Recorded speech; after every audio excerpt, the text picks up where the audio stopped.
people that pay tax. Of course, but it's not going to be paid by the customers. I mean, the regulators have already indicated there's no way that that can happen. The excess profits of the privatised utilities are there and are clear. I mean, it's not just sitting in the bank account waiting for you to take in some cases, the answer to that is that they do, in fact, have very large cash reserves. Look, you've got to decide what's the fairest way to do it. The alternative, David, is not to tackle youth and long-term unemployment at all. Now, one of the things that I find worries people most in this country, going around the country, is the degree to which we are developing what some people call a sort of underclass, cut off from society's mainstream, without hope, without opportunity.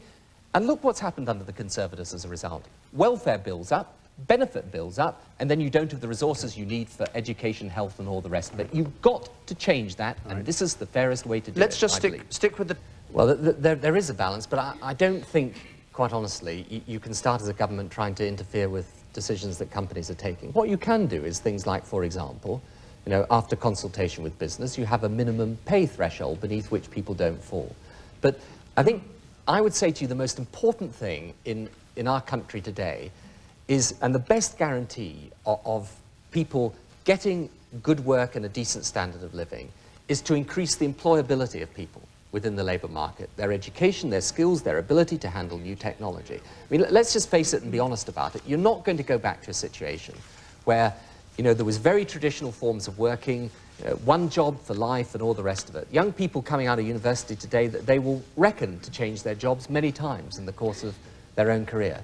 And I think what we've got to do, the best way of government trying to focus on these problems now, is to make people more employable within the labour market, and to give people the chance, you know, because of their own skills and adaptability, to get a fairer crack at the whip. Now, having said that, of course, there are basic minimum standards at the workplace, and those we will introduce. But I think it's very important that we don't end up going back to the days of government thinking it can sort of run commercial companies, because I don't think the precedents for that are very happy. There's always a wide variety of people in such programs.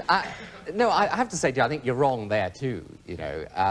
I mean, I think if you go and talk to people in Scotland, they're not desperate to have their taxes increased. And I have to say to you, I mean, as an English person supporting the SNP, I'm just trying to wonder in my own mind who you're going to vote for in this election if you're living in England. But anyway, right, but you know, the plain fact of the matter is that the very worst thing that could possibly happen to Scotland is to be wrenched out of the UK. Separatism is not the answer to Scotland's problems.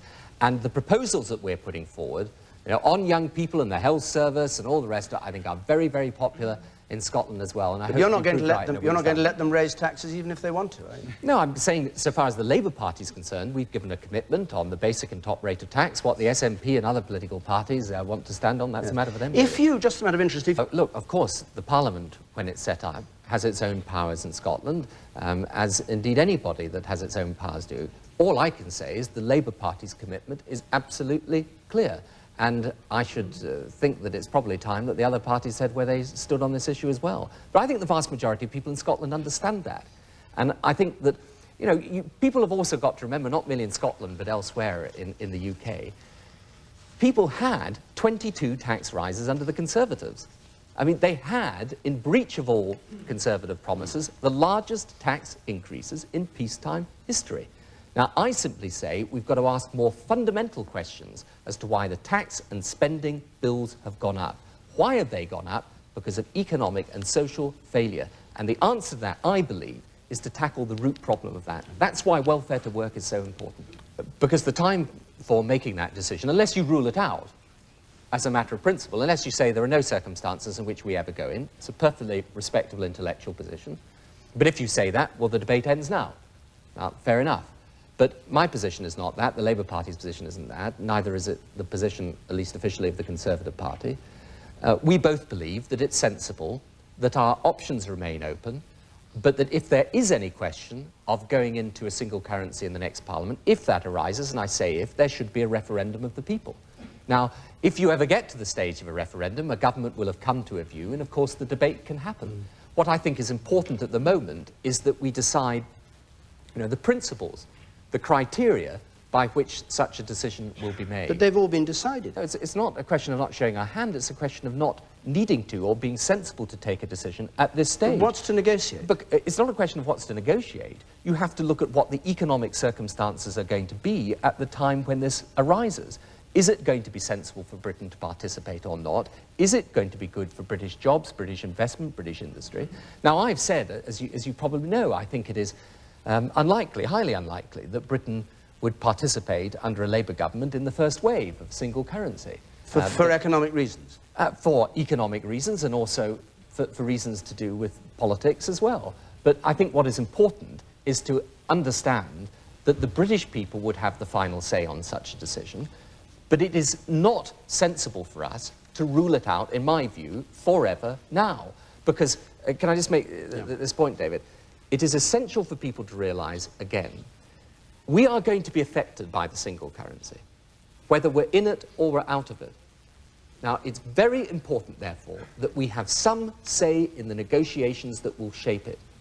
And if Britain were to say never now, which is wholly unnecessary, then we wouldn't have that influence in those negotiations. But what's left to shape? I'm sorry to press the point. What is there left to shape? All these other countries have said they're going to join. They've signed up. We've got the opt-out. What is there left to shape? Yes, but that doesn't... David, what are you going to negotiate? Yeah, but David, that doesn't happen until you decide whether the criteria have been properly met, whether it's not been fudged, what the economic circumstances and conditions are at the time. But these things isn't clear what the economic circumstances will be at the time. But you can't negotiate economic circumstances. No, of course you're not negotiating. But you keep saying you're going to negotiate. Yes, but if you just listen to what I'm saying for a moment, sorry.